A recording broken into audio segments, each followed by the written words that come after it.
Are you afraid of losing your mind? Think carefully, because this video is about a place where madness became the new norm. A place where the laws of the state it belonged to were ignored. And about its leader, a shepherd with natural charisma, forcing parents to abandon their beloved children. Think of Charles Manson, then imagine someone 100 times more dangerous. We will uncover the pitch-black history of Colonia Dignidad, which the media could call nothing less than the colony of the damned. After learning its story, ask yourself again, are you afraid of losing your mind? Or are you more afraid that if you end up in a place like this, you'll be the only one left sane? For the first few years after its foundation, the global community didn't even suspect its existence. Or rather, no one cared. For one simple reason, on the surface, everything seemed idyllic. By 1962, a year after settlement, Dignidad had officially established itself as a charitable organization in central Chile. Within its territory, they built a farm, a bakery, and even a state hospital where the local population received free treatment, all with the blessing of the Chilean authorities. Even the name was carefully chosen to create a respectable image. Colonia Dignidad, if you translate the Spanish part, means colony of dignity. The leader of the settlement promised his followers a God-fearing life on the promised land. In return, they were to provide humanitarian aid to the poor rural population. Everything operated under the motto, God, work, discipline. From the outside, this reputation seemed flawless.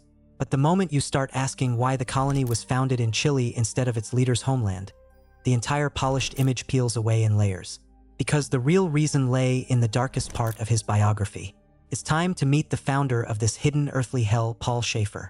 He was born in Germany on December 4th, 1921. As a child, he lost an eye under unclear circumstances, the most common version being a fight with a peer. Young Paul didn't miss the chance to become a model student, eagerly joining the ranks of the Hitler Youth. However, due to his missing eye, he was unable to enlist directly in the Wehrmacht. Instead, Schäfer was sent to the Western Front as a medic. He later claimed that his glass eye was the result of a battlefield injury. For some time, Paul served as a doctor in a Nazi field hospital in occupied France. Eventually, he reached the rank of corporal and laid down his arms. This winding career path helped Schäfer become an expert in the use of drugs and tranquilizers, a skill he would later apply as the head of the colony. After such a turbulent youth, the former Nazi paramedic seemed eager to cleanse his reputation. In 1954, he founded a private social mission. On paper, this organization was dedicated to charity. But in reality, Schäfer's teachings echoed those of the American preacher William Branham, who had rapidly gained fame after the war. Branham's ideas ranged from the belief that a woman's duty was to obey her husband to apocalyptic prophecies in which Los Angeles would sink beneath the ocean. As strange as this may seem to us now, Schäfer, a one-eyed Nazi, was not seen as a caricature villain. On the contrary, he was admired, followed, and his speeches were listened to with rapture. 1956 was a turning point for Schäfer. In the German town of Siegburg, not far from his hometown, he founded a boarding school for children whose parents were part of his religious community. They obediently handed over their children and worked for free for the benefit of the sect, unaware of what was truly happening behind the closed doors of the boarding school. And what happened there was truly horrifying. I haven't yet mentioned a key detail in Schäfer's biography, one that preceded both the creation of the boarding school and the founding of the colony. Shortly after World War II, Paul Schäfer was hired by an evangelical organization that cared for orphans. However, in 1952, he was expelled after being accused of sexually abusing several children. And now, after everything that had happened, he had unlimited access to the children in the boarding school and almost complete control over the minds of their parents. He was given full carte blanche to carry out his vile intentions. But even in a small town, such crimes cannot remain hidden. The information leaked to the police. In late 1950, a criminal case was opened against Paul Schäfer on suspicion of child molestation. Thanks to his connections with influential people, established through his religious community, he was protected for some time. He used this time to search for a new, safer place for his sect. A place where no one would come to his followers' aid, even if they cried out for help. After years of searching, in 1961, Paul Schäfer crossed the Atlantic Ocean and arrived in Chile. Around 230 people followed him. He was aided by Arturo Maschke, the Chilean ambassador to Germany. Thanks to him, Schäfer's followers were granted refugee status and received full legal support. On September 21, 1961, Paul Schäfer, along with his loyal associate Hermann Schmidt, purchased an abandoned farm called El Lavadero, spanning roughly 3,000 hectares. From that moment, a dark and enigmatic history began. One passed from mouth to mouth in hushed whispers, a story about a place where many entered, but only a few ever escaped. From day one, Schäfer, or as he was known within the colony, the Eternal Uncle, ordered the construction of fences around the territory. He remembered the devastating blow that public exposure had dealt him in Germany, and now he was determined to seal off his little kingdom completely. But in the early years, full autonomy was nothing more than a dream. However, an informational barrier around the colony was successfully built, and for a time, no news escaped from within its walls. That silence was first broken in 1966. The first escapee, Wolfgang Müller, shattered the eerie quiet. By that time, Dignidad had already implemented draconian measures to maintain order. Surveillance cameras, microphones, and motion sensors were imported from Germany and installed around the perimeter to minimize any chance of escape. But Wolfgang succeeded, though only on his second attempt. His first was cut short by Chilean police, who captured him and sent him back. There, he was subjected to brutal torture, so severe that many later escapees would confirm its horrors. One former resident, Werner Schmidtke, described them in chilling detail. It was a very large room, and each of us lay on our own bed. Between each bed, there was something like a wall or partition, and in the center of the room stood an extremely bright lamp. The men were in the center so they could see each of us, although we couldn't see who was there. The beds had only a very thin sheet, and there was gas heating. To this day, I cannot stand the smell of gas. They gave us beeswax to put in our ears when we lay in bed. Then they tied a towel over our eyes and placed our hands alongside our legs, as if we were lying in a box. A few minutes later, another man came in. I remember him very well. He still lives in the colony. He pulled down our pants and left us naked. Fear set in. Our hearts were pounding. Suddenly, despite the wax in our ears, we heard another boy scream, a loud scream. Later, I found out the reason when it was my turn with the electric shock device. It had been brought from Germany, the kind used for striking livestock. It was extremely powerful. They electrocuted us on the soft parts of our bodies, on our heads, and then on our genitals. If someone screamed, they were taken away immediately. If you couldn't resist, if you screamed, they would take you somewhere unknown. And as we learned, it was better to resist, because if you didn't, even more horrific things would happen to you. There was another room with a bathtub and toilets. I remember there was another man there. I know his name, but he has already died. That man was in charge of the torture. Imagine being stripped naked and placed in a tub filled with icy water.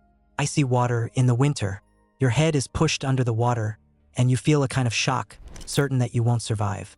Werner arrived at the colony when he was only 2 years old, a circumstance common among many who ended up there as children. They were brought in at a very young age and then isolated from their parents. Families were divided into groups based on age and gender, and children were taken from their mothers at birth. All adults were referred to as uncles and aunts. This forced separation and strict ban on communication, even among those living in the same group, made total control over all villa residents possible. The most horrifying aspect of Schäfer's mind games was that he forced people to forget the madness that was happening around them. His service as a Gefreiter had given him enough medical knowledge to drug people, achieving the effects he desired without killing them or driving them insane. Many colonists recalled that every morning, they would go to the local pharmacy, where they were given medication. The effects of this therapy were described firsthand by Gudrun Müller, the wife of the very first escapee. I only noticed certain things here and there. Every time I said that I had seen something wrong, I was severely beaten. They forced me to take a lot of medication. I was electroshocked, which caused me to lose my memory, and this went on for years. I only found out later that electroshock had been used on me. Other people told me about it, and that's why I wanted to ask the doctor himself. What was it, and what had they done to me? Why was I tortured? I still feel the effects even now. I have massive memory loss, but not enough to forget everything. I remember enough to stand before the public and finally tell what happened in that place. The unbelievable things that happened to people there. That is what we want to make clear, and that is why we are speaking about it now. Müller's escape did deal a blow to the Eternal Uncle, but not a fatal one. For a while, until things settled down, Schäfer was forced to flee to Argentina. Meanwhile, his accomplices began creating personal files on visitors from the Chilean elite. Many of them succumbed to their sick desires when they were offered sexual encounters with boys and girls in the colony. During these acts, they were photographed, and the evidence was later used to blackmail officials, helping to shield the colony from police intervention. Over the years, Schäfer built an extensive and powerful network of connections. Thanks to these influential supporters, Muller's case was closed. Schäfer was cleared of all charges, and the colony continued to operate with impunity until 1970. That year, Salvador Allende was elected president, and from the very start of his rule, he pushed for the colony's closure. In response, the colonists began actively supporting Allende's opposition, particularly Patria y Libertad, a right-wing paramilitary group that fought against Allende's followers. Many of its militants were trained within the walls of the colony, and much of their weaponry was smuggled in through the villa's territory. Additionally, Dignidad became a site for the detention and execution of Chilean political prisoners after Augusto Pinochet's military coup in 1973. However, Paul Schäfer's luck could not last forever. Years later, Chile's dictatorship collapsed, stripping the colony of some of its influence and turning it into a prime target for journalists and law enforcement. One of the biggest contributions to the search for Schäfer came from journalist Carola Fuentes. She had been following his case since 1966 and eventually helped track down the Eternal Uncle's hideout in Argentina. Here is how she described the pursuit. "We found a van registered to Peter Schmidt. We knew he was one of the people close to Schäfer in the colony. He had disappeared along with him in 1996. The van was registered to an address in the center of Chevelco. When we arrived, it turned out to be a motorcycle rental shop owned by an Italian. When I started talking to him, I disguised myself as a German tourist so he wouldn't get suspicious. That night, we followed one of Schäfer's accomplices in the dark along rural roads. We stopped, marked the location, and the next day we returned and discovered La Salida. It was a ranch that, as we found out a year later, was where Schäfer had been hiding. One of our journalists infiltrated the place and met with the neighbors, but no one mentioned an elderly man until one of the colonists, Reed Shiner, who is known as Felipe in Argentina, hinted that an elderly man had been living with them. An elderly man with some combat injuries who was sick. These clues made us believe we were on the right track. In March 2005, the nightmare that seemed eternal came to an end. Its authors were finally arrested and extradited to Chile. The judge sentenced him to 33 years. On April 24, 2010, Paul Schäfer died of a heart attack in his cell at the Santiago prison. The colony still exists, but now anyone can leave. However, there are still people who remain there, unable to adapt to life outside. Now, under the name Villa Baviera, this cursed place has become yet another magnet for tourists. These buildings will likely continue to serve as a reminder of the consequences of absolute power in the hands of a madman. Let the past remain in the past.